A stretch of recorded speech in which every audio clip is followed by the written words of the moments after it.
Hello everyone, welcome to the Vision Gate. Myself Rahul Jha, and in today's videos and in today's lecture we will see the mechanical vibration.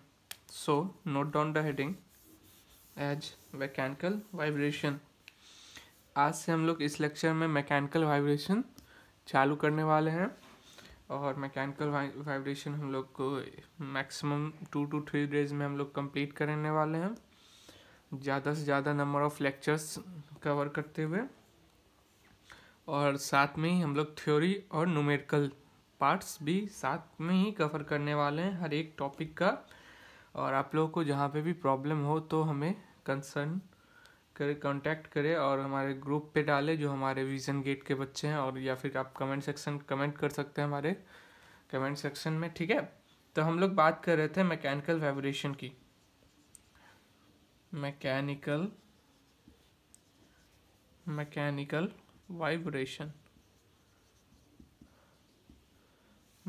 Vibration की हम लोग बात कर रहे थे, mechanical vibration की, ठीक है। तो मैकेनिकल वाइब्रेशन की अगर हम लोग बात करें तो हमारा टॉपिक चालू कहाँ से होता है।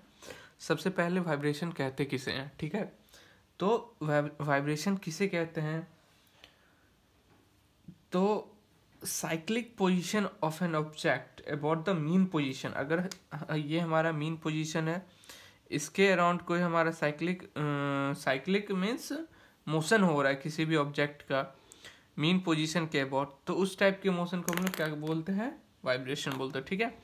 तो नोट डाउन कीजिए, the cyclic motion of an object. सबसे पहले हमने क्या देखा, वाइब्रेशन किसे कहते हैं। सिंपल में एकदम आसान भाषा में देखते जाएंगे और आगे बढ़ते जाएंगे, ठीक है, क्योंकि हमारे पास ऑलरेडी टाइम कम है और सिलेबस अपने पास काफ़ी है अभी कंप्लीट करने के लिए, तो कोऑपरेट करना जरूरी है, ठीक है। नोट डाउन करिए, the cyclic motion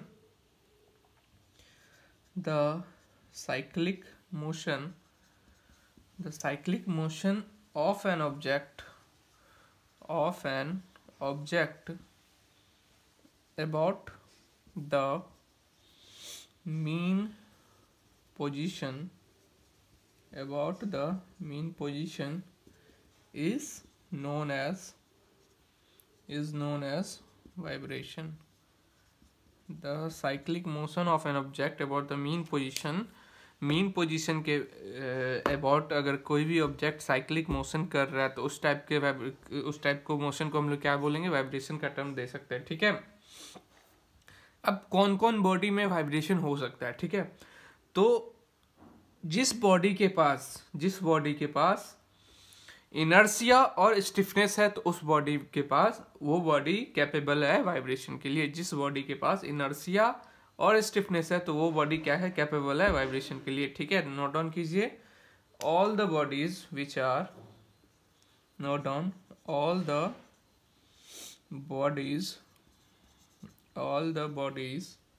which consists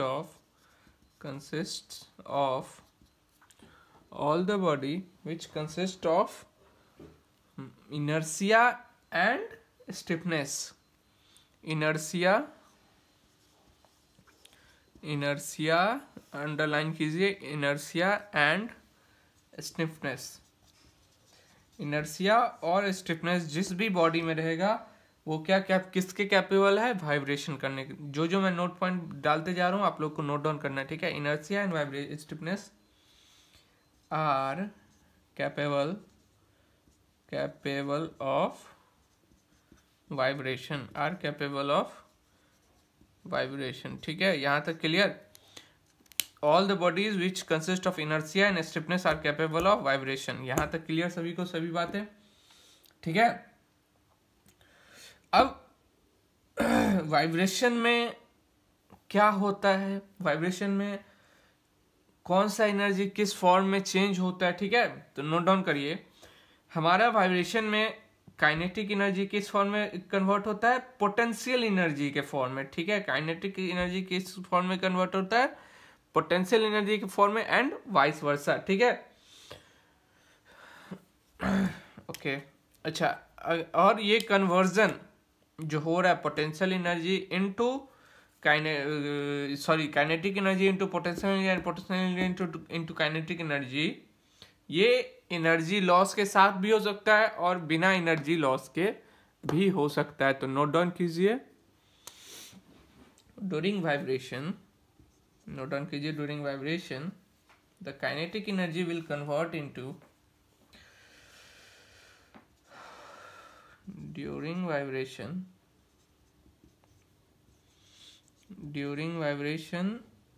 the kinetic energy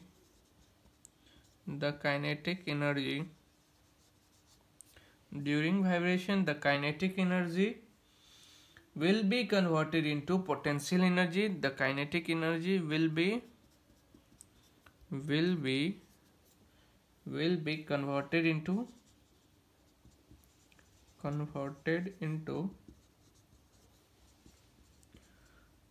potential energy, will be converted into potential energy and vice versa, okay, वर्सा, ठीक है। और ये जो एनर्जी कन्वर्जन हो रहा है वो एनर्जी लॉस के साथ भी हो सकता है, बिना एनर्जी लॉस के भी हो सकता है, ठीक है। And the conversion of energy can take place, and the conversion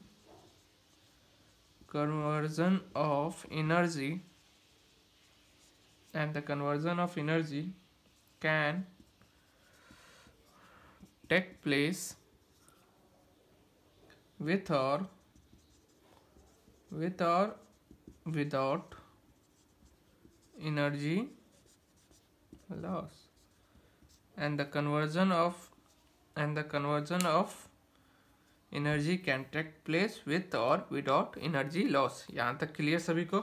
आगे बढ़ते हैं क्लासिफिकेशन ऑफ वाइब्रेशन की तरफ। वाइब्रेशन को हम लोग किस बेसिकली दो पार्ट में क्लासिफाई किए हैं। एक तो फ्री वाइब्रेशन होता है और फ्री वाइब्रेशन का दूसरा नाम हम लोग कहते हैं नेचुरल वाइब्रेशन। दूसरा क्या होता है हमारे पास? फोर्स्ड वाइब्रेशन, ठीक है। आगे बढ़ते हैं फ्री एंड फोर्स्ड वाइब्रेशन की तरफ।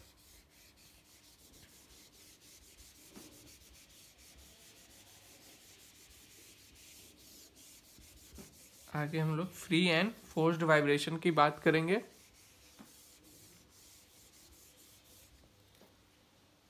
We will talk about free and forced vibration, okay? तो ये जो हमने क्लासिफिकेशन किया है किसके बेसिस पे किया है? ऑन द रीजन बिहाइंड क्या है? ये मोशन है, मोशन कारण है ना, फ्री और फोर्स्ड जो है। सो रीजन क्या है? क्लासिफिकेशन का पहला रीजन क्या है? On the basis of reason behind the motion. तो पहले तो सब टॉपिक का हेडिंग डालिए क्लासिफिकेशन, क्योंकि अलग अलग टाइप पे हम लोग क्लासिफिकेशन अभी करने वाले हैं। तो फर्स्ट टाइप ये हमारा होगा on the basis of reason behind the motion. Note down करिए classification of vibration, classification of vibration.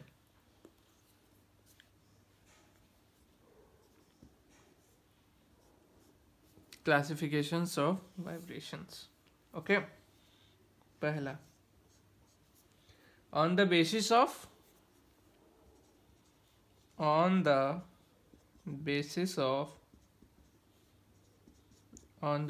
Of reason behind the motion.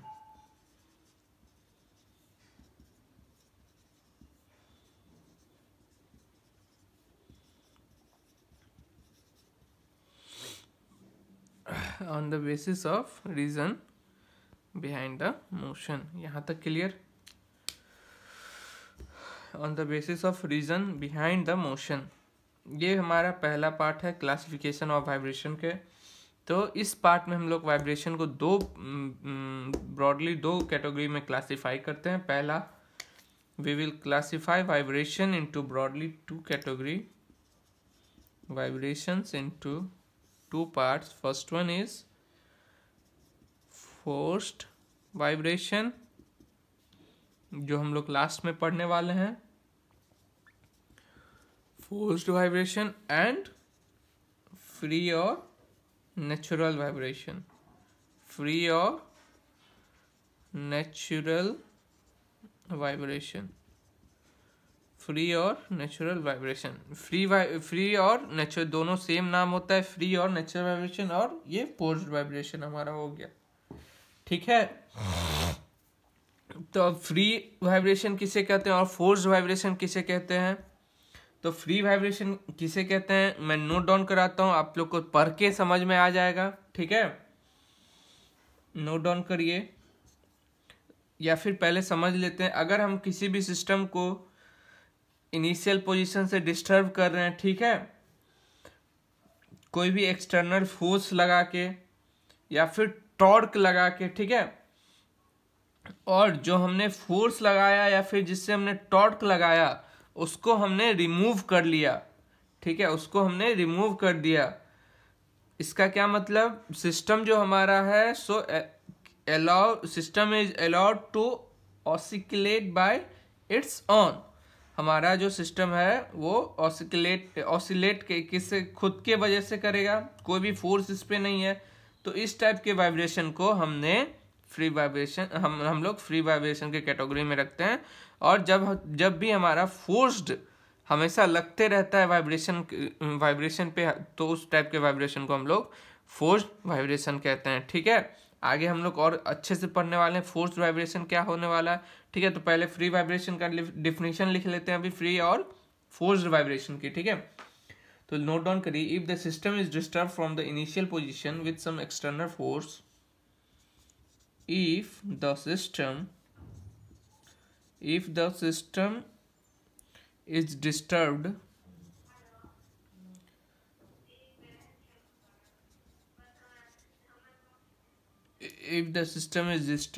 from the initial position, if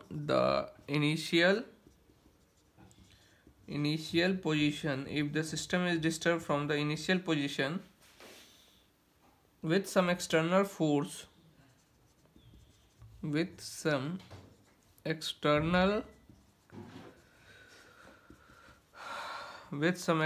force, और टॉर्क। सिस्टम को हमने पहले क्या किया, किससे कुछ या तो फोर्स लगा या फिर टॉर्क लगा डिस्प्लेसमेंट के लिए। उसके बाद हम क्या कर रहे हैं, जो रीजन बिहाइंड द मोशन, मतलब जो एक्सटर्नल फोर्स या फिर टॉर्क जिससे हमने अप्लाई किया उसे हम लोग को क्या करना है, रिमूव करने लेना है। ठीक है, और सिस्टम को खुद ब खुद अपने आप उसको ऑसिकुलेट करना है। तो इस टाइप के मोशन इस टाइप के वाइब्रेशन को हम लोग क्या कहते हैं, फ्री वाइब्रेशन कहते हैं। If the reason behind the motion absent the oscillation are known as free vibration. Okay, यहाँ तक सभी ने नोट डाउन कर लिया। If the system is disturb from the initial position with the same with some external force or torque,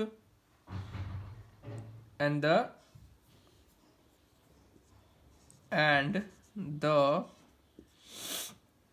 reason behind the motion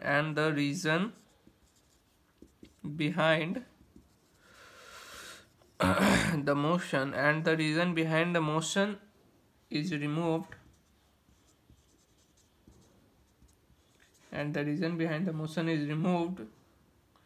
इसका क्या मतलब है, that is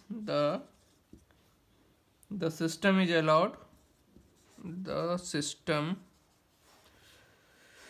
allowed to oscillate, the system is allowed to oscillated by its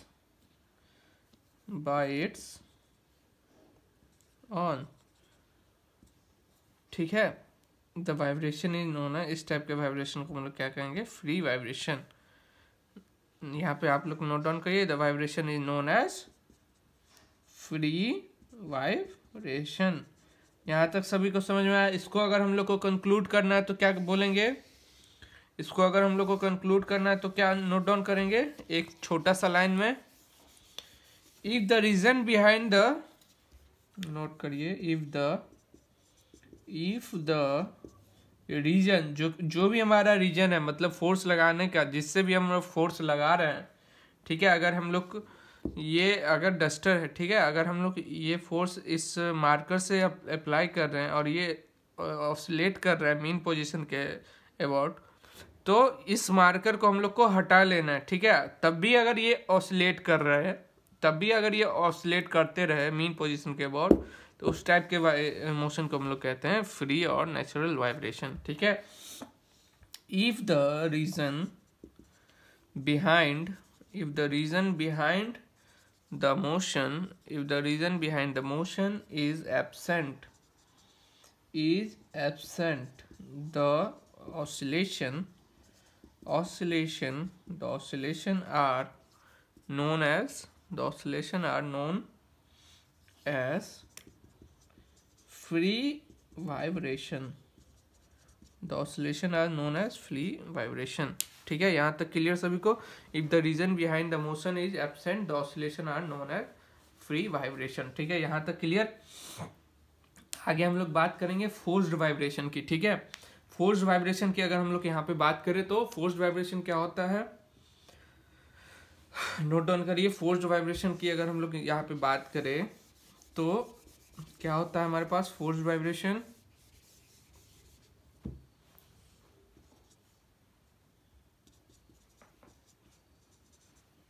forced vibration की अगर हम लोग बात करें तो फोर्स्ड वाइब्रेशन में क्या होता है, इन फोर्स्ड वाइब्रेशन इज, ये जो हमारा मतलब रीजन बिहाइंड द मोशन है ये कंटिन्यूसली प्रेजेंट रहता है। ठीक है, reason behind the motion, reason behind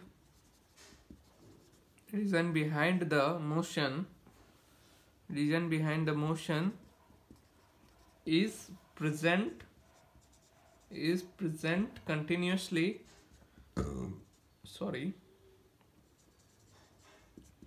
reason behind the motion is present continuously. The oscillation is known as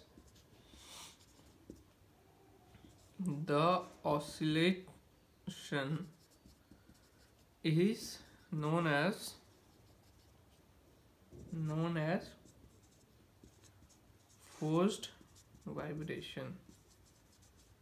Reason behind the motion is present continuously. The oscillation is known as forced vibration. यहाँ तक सभी को clear हो गया? ठीक है, the oscillation is known as forced vibration. यहाँ तक सभी को क्लियर? आगे बढ़ते हैं हम लोग। ठीक है, फ्री और फोर्स्ड वाइब्रेशन आप लोगों को समझ में आ गया। ठीक है, फोर्स्ड वाइब्रेशन को भी हम लोग आगे क्लासिफाई कर सकते हैं। ठीक है, बट वो क्लासिफिकेशन हम लोग फोर्स वाइब्रेशन में देखे तो अच्छा है, या फिर मैं अभी क्लासिफिकेशन दिखा देता हूँ, उसका डीप स्टडी आगे हम लोग करने वाले हैं। ठीक है, तो घबराना नहीं, डरना नहीं है। ठीक है, अभी बस ओवरव्यू ले रहे हैं हम लोग, क्या क्या पढ़ना है, क्या क्या होता है, बेसिक अभी कर रहे हैं। ठीक है, बहुत डीप में पढ़ना है फ्री और फोर्स्ड को। ठीक है, तो क्लासिफिकेशन ऑफ, चलिए एक सेकंड में मैं फोर्स्ड वाइब्रेशन का आप लोगों को अलग अलग तरह का क्लासिफिकेशन में दे देता हूँ। Forced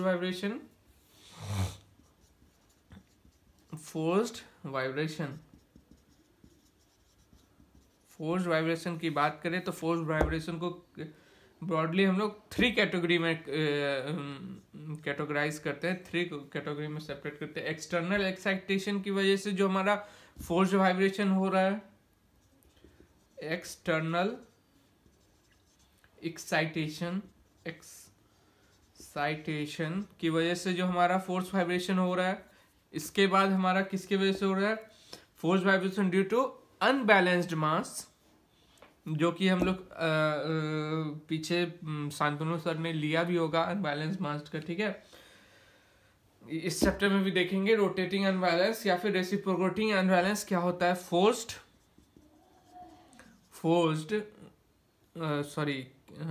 vibration due to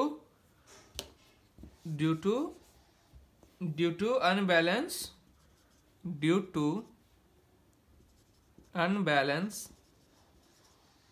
masses due to unbalanced masses। इसके बाद की बात करें तो सपोर्ट मोशन और बेस एक्साइटेशन।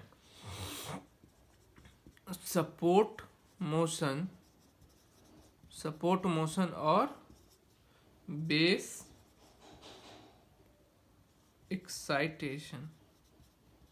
सपोर्ट मोशन और बेस एक्साइटेशन, ठीक है। यहाँ अब इसको हम लोग ब्रॉडली के दो पार्ट में कैटेगराइज करते हैं। ये क्या हो जाएगा हमारा, रोटेटिंग अनबैलेंस और अनबैलेंस मासेस में ये क्या क्या होता है, रोटेटिंग अनबैलेंस और रेसिप्रोकेटिंग अनबैलेंस। रोटेटिंग अनबैलेंस और दूसरा क्या होता है हमारे पास, रेसिप्रोकेटिंग अनबैलेंस। ओके, यहां तक क्लियर सभी को, rotating unbalance and reciprocating unbalance. यहां तक सभी को क्लियर हो गया। अब आगे बात करते हैं on the basis of direction of motion. जो हमारा फर्स्ट कैटेगरी क्या था, हम लोग क्या अभी पढ़ रहे हैं, हम लोग क्लासिफिकेशन ऑफ वाइब्रेशन पढ़ रहे हैं। फर्स्ट कैटेगरी किस क्लासिफाई किया हमने, on the basis of reason behind the motion. उसमें दो टाइप का हम लोग को मिला, फोर्स्ड और फ्री। अब हम लोग क्लासिफाई किसके बेसिस को, on the basis of direction of motion, ठीक है। डायरेक्शन ऑफ मोशन पे कितने टाइप के वाइब्रेशन बन सकते हैं, तो इसमें 3 टाइप के वाइब्रेशन हमारे पास बन सकता है। अभी मैं आप लोग को नोट डाउन कराता हूं। इसमें हमारे पास 3 टाइप के वाइब्रेशन बन सकते हैं, नोट डाउन करिए। सेकेंड वन क्या है हमारे पास, ऑन द बेसिस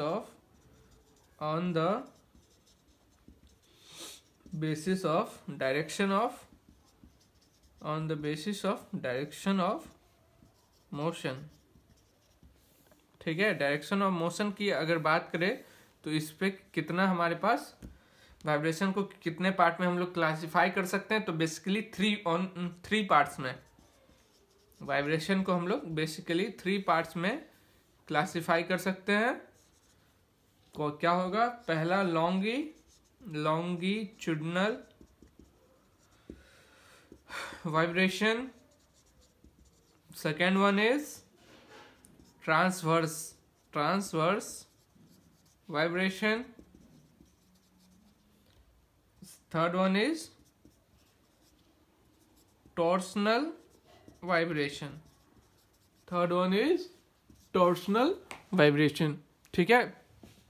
यहां तक clear, longitudinal vibration, transverse vibration and torsional vibration, यहां तक क्लियर।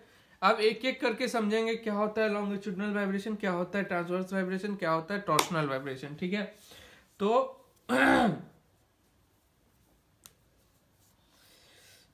लेट्स सपोज इसे मैं रब करता हूं, आगे हम लोग बढ़ेंगे।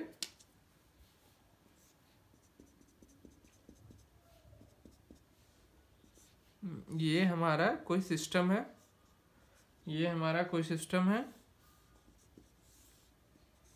ठीक है। ये क्या है, इसे बोल दो आप लोग मास लेस रॉड। इसे क्या कह सकते हैं हम लोग, मास लेस रॉड, ठीक है। इसे क्या कह सकते हैं, मास लेस रॉड, ठीक है। इसे क्या हम लोग कह सकते हैं, डिस्क। इसे हम लोग क्या कहते हैं, डिस्क, ठीक है। अब यहाँ पे सिस्टम अगर मैं बोल रहा हूं तो सिस्टम का क्या आप लोग समझेंगे, सिस्टम का क्या मतलब समझेंगे, मासलेस रॉड प्लस डिस्क। यहाँ पे अगर कोई सिस्टम बोला जाता है तो उसका क्या मतलब हुआ, सिस्टम का क्या मतलब हुआ, massless rod plus disc, massless rod plus disc. यहाँ तक clear, massless rod plus disc, यहाँ तक सभी को क्लियर हो गया। अब आगे बात करते हैं, ठीक है। सिस्टम समझ में आ गया, सिस्टम किसे कहेंगे, मासलेस रॉड प्लस डिस्क को हम लोग सिस्टम कहते हैं, मासलेस रॉड प्लस डिस्क को हम लोग सिस्टम कहते हैं, ठीक है। आगे हम लोग बात करेंगे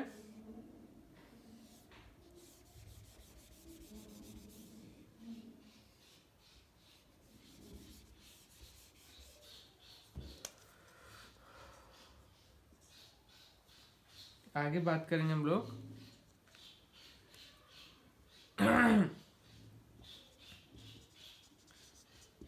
लॉन्गिट्यूडिनल वाइब्रेशन, लॉन्गिट्यूडिनल वाइब्रेशन की। तो लॉन्गिट्यूडिनल फर्स्ट स्टेप मेरा यही था ना, लॉन्गिट्यूडिनल वाइब्रेशन। तो लॉन्गिट्यूडिनल वाइब्रेशन की बात करें तो मतलब ये किस तरह मूव करेगा, इन अ लॉन्गिट्यूडिनल डायरेक्शन, ठीक है। If the disc move in the longitudinal direction, तो इस टाइप के हम लोग ऑसिलेशन को क्या बोलते हैं, लॉन्गिट्यूडिनल वाइब्रेशन, ठीक है। तो लेट्स सपोज ये हमारा डिस्क था, लेट्स सपोज ये हमारा डिस्क था, ठीक है, यहाँ पे हमारा डिस्क था। तो ये कहाँ तक ये मूव हो सकता है, कुछ इस तरह आ जाएगा, ठीक है, कुछ इस तरह इसका मोशन ऑफ मूविंग डायरेक्शन का मोशन कुछ इस तरह से होगा, ठीक है। एक पोजीशन ये, एक पोजीशन ये, मतलब इस तरह से कुछ ये ऑसिलेट करेगा, इस तरह के मोशन को हम लोग मीन पोजीशन के अलावा, ठीक है, अबाउट मीन पोजीशन कुछ इस तरह से ऑसिलेट करेगा, तो हम लोग क्या बोलेंगे, हम लोग बोलेंगे लॉन्गिट्यूडिनल वाइब्रेशन हो रहा है, ठीक है। यहाँ तक के लिए if the disc moves in longitudinal direction the oscillation are known as longitudinal vibration, ठीक है। ये कंप्लीट हो गया हमारा। नोट डाउन करिए, if the disc moves in a, if the disk moves in longitudinal direction, in longitudinal direction, in a longitudinal direction, if the disk moves in a longitudinal direction, the oscillation are known as, the oscillation are known as longitudinal vibration. The oscillation are known as longitudinal vibration. यहाँ तक किसी को समझने में अगर doubt हो तो comment section में डालिएगा, ठीक है। एक भी पॉइंट अगर नहीं समझ में आ रहा हो तो 100 बार बताने के लिए रेडी, बट कमेंट सेक्शन में डालिए या फिर हमें पर्सनल मैसेज करिए, ठीक है। डाउट नहीं रखना है अपने मन में, ठीक है। अच्छा, अब ये जो लॉन्गिट्यूडिनल वाइब्रेशन हो रहा है इसका रिजल्ट क्या होगा, as a result of longitudinal vibration the system will be subjected to, किस टाइप के लोड आ सकते हैं लॉन्गिट्यूडिनल वाइब्रेशन की वजह से, टेंसाइल और कंप्रेसिव। नोट डाउन कीजिए, नोट डाउन कीजिए, due to if the disk moves as a result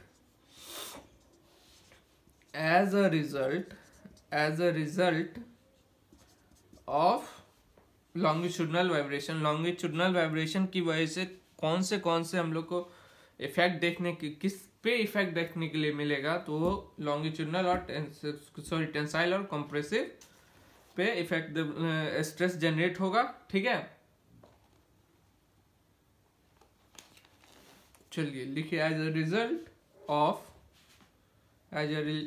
of longitudinal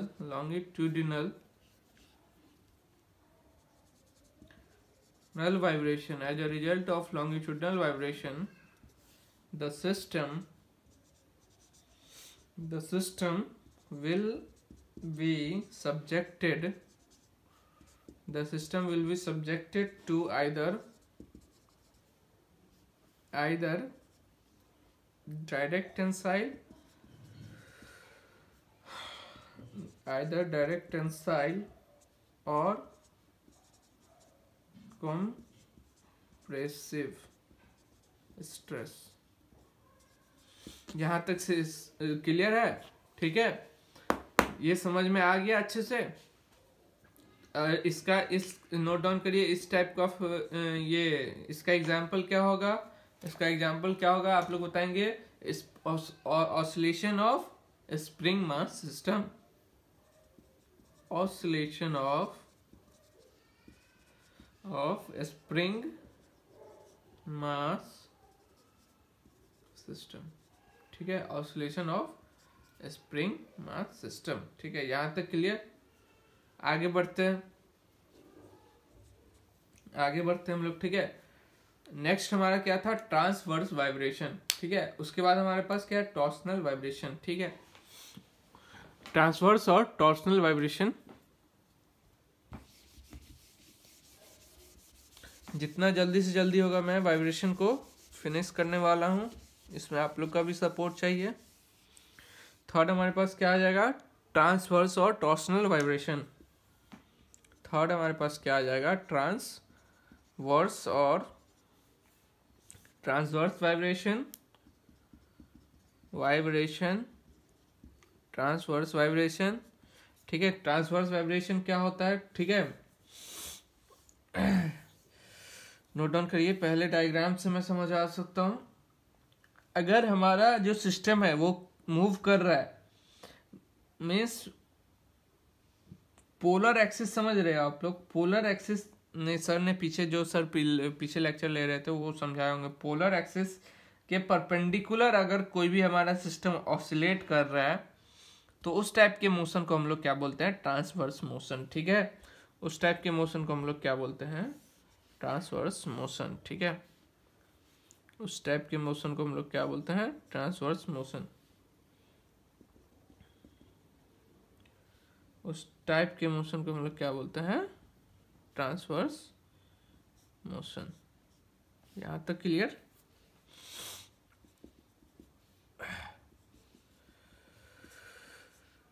इस टाइप के मोशन को हम लोग क्या बोलते हैं, ट्रांसवर्स मोशन। इस टाइप के मोशन को हम लोग क्या बोलते हैं, ट्रांसवर्स मोशन। ठीक है, नोट डाउन करिए, if the system moves in the direction और moves perpendicular, if the system moves in the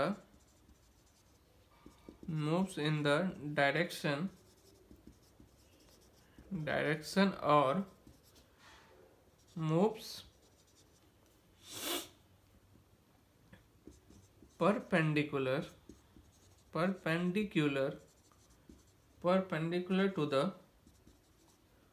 to the polar axis. Okay, this one is the polar axis. The oscillation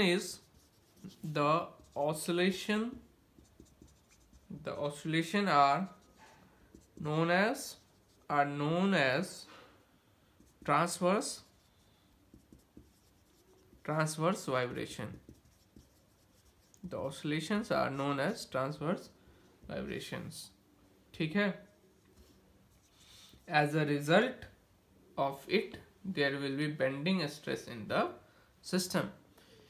आप लोग देखने से ही समझ में आ रहा होगा, अगर ये इस तरह मूव करेगा तो इसमें किस टाइप का स्ट्रेस जनरेट होगा, इसमें बेंडिंग स्ट्रेस जनरेट हो रहा है। ठीक है, as a result bending stress, as a result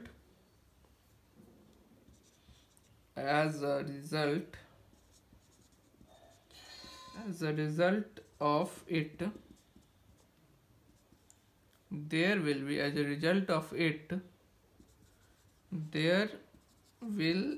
be bending stress in the system. As a result of it there will be bending stress in the system. यहाँ तक clear. Transverse vibration किसे कहते हैं समझ में आ गया आप लोगों को। अब आ जाओ टॉर्सनल वाइब्रेशन के ऊपर। ठीक है, टॉर्सनल वाइब्रेशन किसे कहेंगे हम लोग, अब आ जाओ टॉर्सनल वाइब्रेशन के ऊपर। तो टॉर्सनल वाइब्रेशन की अगर बात करें, टॉर्सनल वाइब्रेशन की अगर बात करें तो देखिए डायग्राम से समझिए, ये हमारा मासलेस रॉड है, ठीक है, और ये हमारा डिस्क है। ठीक है, ये हमारा डिस्क है। तो टॉर्सनल वाइब्रेशन में किस तरह का मोशन होगा हमारा, कुछ इस तरह का। ठीक है, टॉर्सनल वाइब्रेशन में मतलब ये ऐसे रोटेट करेगा। ठीक है, अब इसको नोट डाउन करिए तो समझ में आएगा। If the if the rod is twisted और untwisted about their polar axis, मतलब ट्विस्ट होना, ट्विस्ट समझ रहे हो ना, ट्विस्ट हो रहा है या फिर अनट्विस्ट हो रहा है, दोनों में, ठीक है। तो इस टाइप किसके, कौन से एक्सिस के तरफ, पोलर एक्सिस, ठीक है, पोलर एक्सिस के तरफ अगर ट्विस्ट हो रहा है या फिर अनट्विस्ट हो रहा है, तो उस टाइप के ऑसिलेशन को हम लोग क्या कहेंगे, टॉर्सनल वाइब्रेशन कहेंगे, ठीक है। If the rod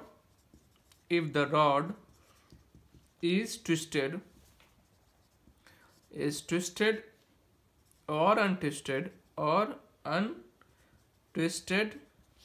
about the polar axis,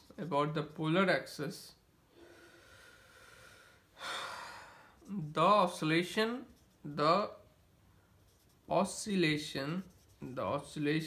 are known as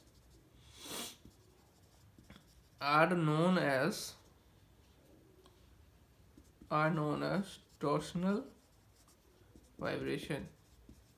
The oscillations are known as torsional vibration. यहाँ तक क्लियर सभी को? अच्छा, अब टॉर्सनल, जैसे कि हमने ऊपर सारे वाइब्रेशन के वजह से क्या क्या इफेक्ट आ रहा है वो भी जाने, तो आप लोग बताइए टॉर्सनल वाइब्रेशन के वजह से कैसा इफेक्ट आएगा, ठीक है। टॉर्सनल यार सिंपल है, टॉर्सनल वाइब्रेशन की वजह से टॉर्सनल शियर स्ट्रेस जनरेट होगा सिस्टम में, ठीक है। As a result torsional of it, as a result of it there will be torsional shear stress in the system, ठीक है। यहाँ तक क्लियर सभी को? there will be torsional shear stress in the system, okay. यहाँ तक सभी को क्लियर हो गया? अब आगे बात करते हैं हम लोग, आगे बात करते हैं